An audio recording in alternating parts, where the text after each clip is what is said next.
While we're tracking the approach of the British Parliament's vote on Brexit, we enlisted our London-based correspondent Ellen Berry to take over the top of your daily briefing. Let us know what you think. Good morning. In 5 days, the British Parliament will finally have a chance to vote on the withdrawal deal that Prime Minister Theresa May, after an ulcer-inducing 2 years of shuttle diplomacy, brokered with the European Union. What happens if, as is widely expected, her deal is rejected by a sizable margin?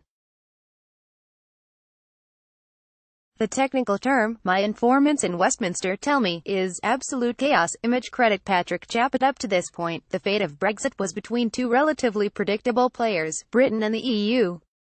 Now it lies in the hands of a fragmented parliament, with clusters of lawmakers fiercely committed to disparate solutions, halting Brexit altogether, leaving the EU without a deal, are using this crisis to kick out Mrs. May's Conservative government. On a podcast I listened to Wednesday morning, Henry Zeffman, a politics reporter at the Times of London, described trying to sketch out possible outcomes on the back of an envelope, switching to a larger envelope, and throwing up his hands. I thought, superficially, oh, okay, this is relatively straightforward, and suddenly I was overwhelmed. My artistic and design skills are not brilliant, and there were lines going in all sorts of directions between boxes of all sorts of shapes and sizes, he said. All of which is to say, don't worry if you're confused. At the London bureau of the New York Times, we sweat paracetamol. If Mrs.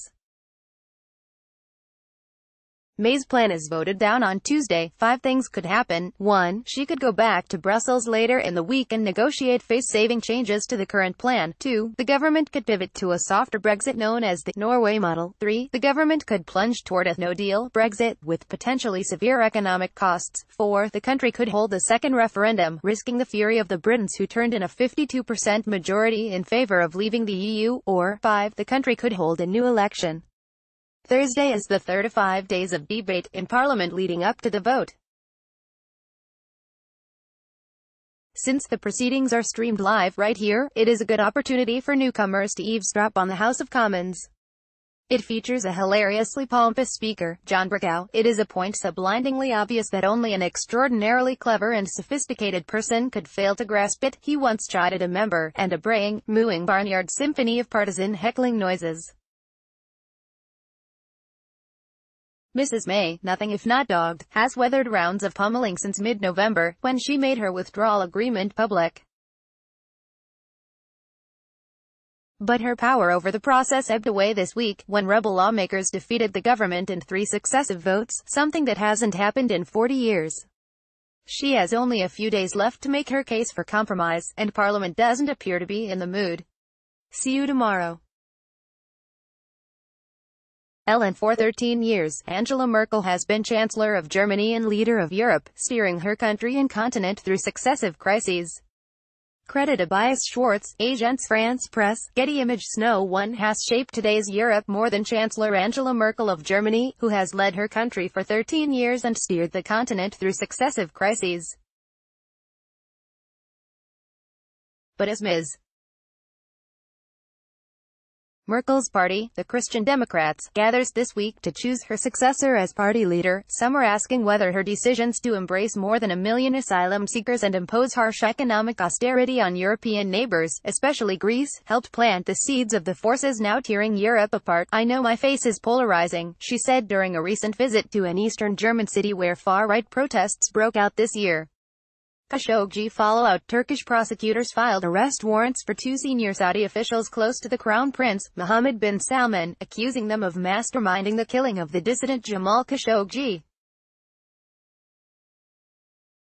Smog in New Delhi partially obscured the presidential palace last month. Credit Altif Qadri, Associated Press. Creditary and leave for the New York Times. Credit NASA, EPA, via Shutterstock. NASA's InSight spacecraft landed on Mars last week to study the planet's deep interior. One way it's going to do that is with the planetary equivalent of a sonogram. Seismology is a well-developed field. It's the source of much of our knowledge about the Earth's own innards. An earthquake's vibrations run around and through the planet, speeding up, slowing down, bending, all depending on the properties of the material they pass through. Data from seismic monitors around the world are the foundation for the understanding we have now of the Earth's structure, a solid inner core, surrounded by a liquid outer core, inside a thick viscous layer known as the mantle, under a thin rocky crust. InSight will monitor Mars quakes from just one location. The instrument should be able to identify a vibration that has circled Mars multiple times, and clever analysis should yield the equivalent of data from multiple stations. Kenneth Chang, who covers NASA for The Times, wrote today's backstory. Mike Ives helped write today's briefing. Your morning briefing is published weekday mornings. Check out this page to find a morning briefing for your region. In addition to our European edition, we have Australian, Asian and US editions. Sign up here to receive an evening briefing on US weeknights, and here's our full range of free newsletters. What would you like to see here? Contact us at europebriefing@nytimes.com. Correction: because of an editing error, an earlier version of this article mischaracterized the British vote in favor of leaving the European Union.